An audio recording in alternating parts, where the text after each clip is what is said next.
एने यार कठुआई दिसंबर में भातार संगे सुतबूत कमर में। नमस्ते प्रणाम, हम आप सबके राइटर दुर्गेश बेदर्दी और आज बहुत ही बढ़िया प्यारा सुंदर गाना लेके आइल बनी। अरविंद अकेला कल्लू जी गौले बड़न एगो गाना, एने यार कठुआई दिसंबर में भातार संगे सुतबू कमर में। कल्लू म्यूजिक वर्ल्ड पर ई गाना उपलब्ध बावे और यही गाना के धुन पर हम एगो अलग गाना लिखले बानी, सैड सॉन्ग बावे। तो आप सबके सुनावे जा रहल बानी मुखड़ा और स्क्रीन पर लगा दिए जवना धुन पर हम गाना ही लिखले बानी कल्लू, अरविंद अकेला कल्लू के। तो पहले लड़की के बावे कि हम पापा हमारे खून खा रे हो, लोग हैं दुआरा पतहरा के मारे हो हम पापा हमारे खून खा रे हो, अलग है दुआरा पतहरा के मारे हो। आ मिल के कोशिश ना करी हो, आई बारात जबरीता से। फिर लड़का के बा आ नहीं डर बावे तहरा पीता से, हम कपार फोड़ब दूल्हा के ईटा से। हो नहीं डर बावे तहरा पीता से, हम कपार फोड़ब दूल्हा के ईटा से। तो आप सबके मुखड़ा सुनौनी है जे लखान लड़का लड़की गौले बड़ लो अरविंद अकेला कल्लू के गाना में, और सही हम भी लिखले बानी, जहाँ लड़का के बाद तहाँ लड़की के बाद। तो आप सब देख लेम सुन लेम कि कैसे ही गाना बावे। तो आप सबके अंतरा सुनावे जा रहा बानी। पहले लड़का के अंतरा में बावे कि लाठी चल जाई भाला होके ना देव जय माला, तारा दुआरा पयाई के करब हाला।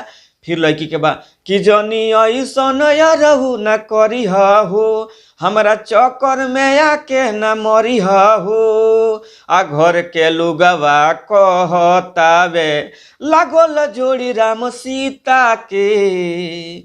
तो ई लड़की के आई पाट रहा कि जनी ऐसा नहीं रहू ना करिया हो, हमारा चक्कर में आके ना मरिया हो। आ ओकरा बाद फिर लड़की के रहा कि जे घर के लोगवा कहतावे लागल जोड़ी राम सीता के। ई लड़की के बा, ठीक बा। फिर लड़का के बा कि नाही डर बावे तहरा पीता से, हम कपार फोड़ब दूल्हा के ईटा से। हो नाही डर बावे तहरा पीता से, हम कपार फोड़ब दूल्हा के ईटा से। तो आप सबके मुखड़ा और एगो अंतरा सुनौनी। आप सब जानते बानी कि लास्ट अंतरा खातिर फोन करे के पड़ेला। और एक बात बताओ तनी कि जैसे मान ली कि नया नया धुन आवता और धुन पर हम गाना लिखले बानी, तो आप सब उ धुन मिला के जौन हम लिखले बानी ई शब्द आप सब मिला के गा सकतनी। और फुल गाना जौन बा एगो मुखड़ा और एगो अंतरा हम स्क्रीन पर लिख के पाना में लगा देनी हमेशा हर वीडियो में, तो ओहिमे आप सब देख के गा सकतनी। और रह गई बात कि जे पर्सनली में गाना लिखावे चाहता उ हमारा से संपर्क कर सकता। जे म्यूजिक बनवावे चाहता कम बजट में बढ़िया म्यूजिक, तो उहो हमारा यहाँ बनेला। हमार नंबर बा 99 345 29 9 12, यानी 99 34 52 99 12। और रिकॉर्डिंग जे करावे चाहता तो हमारे स्टूडियो बा बालाजी रिकॉर्डिंग स्टूडियो, जादवपुर बाजार, गोपालगंज, बिहार। ओकरो नंबर यह बा 99 34 52 99 12।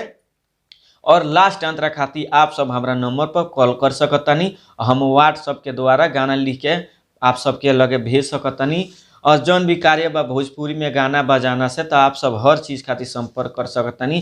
तो हमारा चैनल के सब्सक्राइब करी, लाइक करी, कमेंट करी और दबा के शेयर करी। और एगो बात बा, खाली हम धुने पर गाना ना लिखेनी, नया भी धुन कंपोज करेनी। तो चली, नमस्ते प्रणाम, हर हर महादेव।